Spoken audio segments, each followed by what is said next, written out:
રાજકોટ ખાતે ખાનગી હોસ્પિટલના લીક થયેલ સીસીટીવી ફૂટેજ અંતર્ગત વિપક્ષ નેતા અમિત ચાવડાનું મીડિયાને સંબોધન।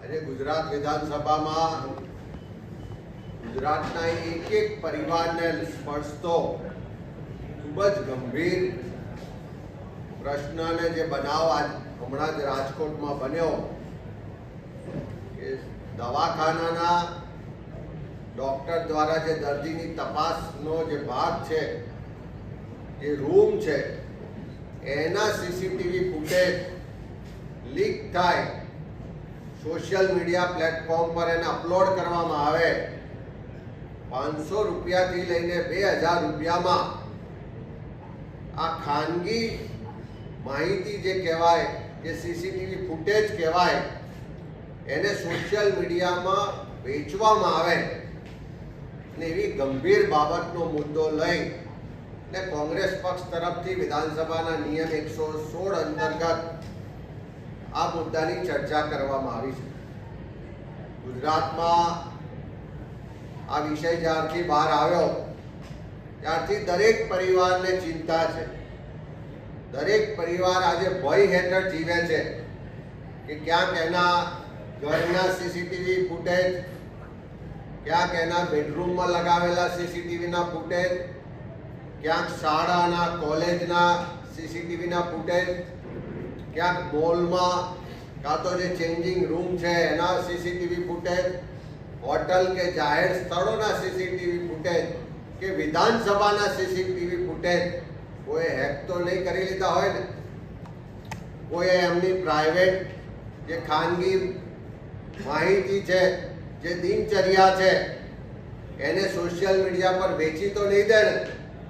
અને એ બાબતનો મુદ્દો ઉઠાવતા વિધાનસભામાં કોંગ્રેસ તરફથી રજૂઆત કરી કે જે રીતે રાજકોટમાં એક હોસ્પિટલમાં મહિલા દર્દીના તપાસણી દરમિયાનના, સારવાર દરમિયાનના જે ખાનગી કહેવાય, અંગત પળો કહેવાય, એવા સીસીટીવી ફૂટેજ જે જાહેર થયા એને સોશિયલ મીડિયા પર 5 લાખ કરતાં વધારે લોકોએ જોયા અને એના પછી પોલીસ દ્વારા, જે સાયબર વિભાગ દ્વારા જે આરોપીઓને પકડવામાં આવ્યા અને માહિતી મળી કે આ આરોપીઓ દ્વારા છેલ્લા 9 મહિનાની અંદર 50,000 જેટલા સીસીટીવી હેક કરવામાં આવ્યા અને આ 50,000 જેટલા સીસીટીવી જે ગુજરાત કે ગુજરાત બહારના હોઈ શકે છે, એમાંથી હોટલના સીસીટીવી છે, શાળા કોલેજના સીસીટીવી છે, હોસ્પિટલના સીસીટીવી છે,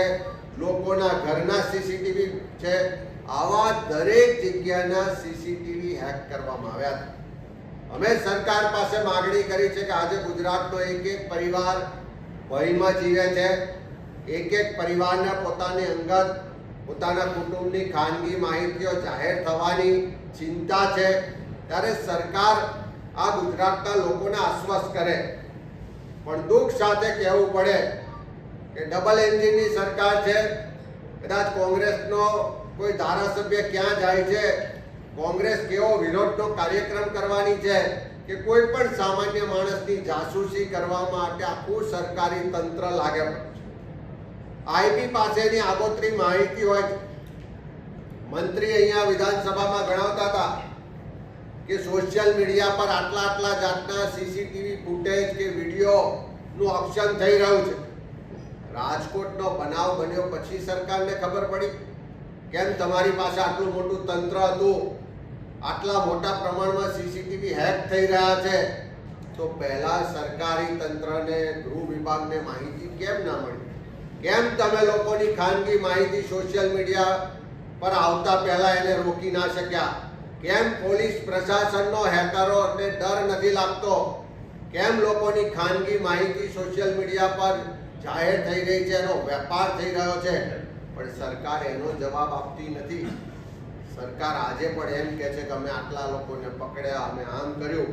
અમે સરકાર પાસે ખાતરી માંગી છે કે આવનારા દિવસોમાં કોઈના પણ જીવનની ખાનગી માહિતી, કોઈ પણ સીસીટીવી ફૂટેજ હોય કે કોઈનો પણ મોબાઈલ કે કોમ્પ્યુટર હેક કરી અને જે ખાનગી માહિતીઓનો વેપાર કરવાનું એક વ્યવસ્થિત ષડયંત્ર ચાલે છે, લોકોની આબરૂ લેવાનું એક વ્યવસ્થિત ષડયંત્ર ચાલે છે, એને રોકવા માટે સરકાર આગળ આવે, ગુજરાતના લોકોને આશ્વસ્ત કરે કે કોઈની પણ ખાનગી માહિતી ભવિષ્યમાં આવી રીતે જાહેરમાં નહીં વેચાય, એવી માગણી સાથે 116ના નિયમ મુજબ ચર્ચા કરી છે.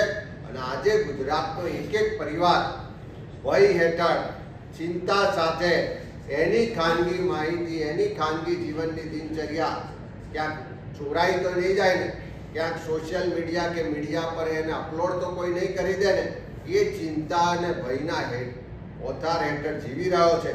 ત્યારે એમાંથી લોકોને બહાર કાઢવા માટે માગણી કરી છે.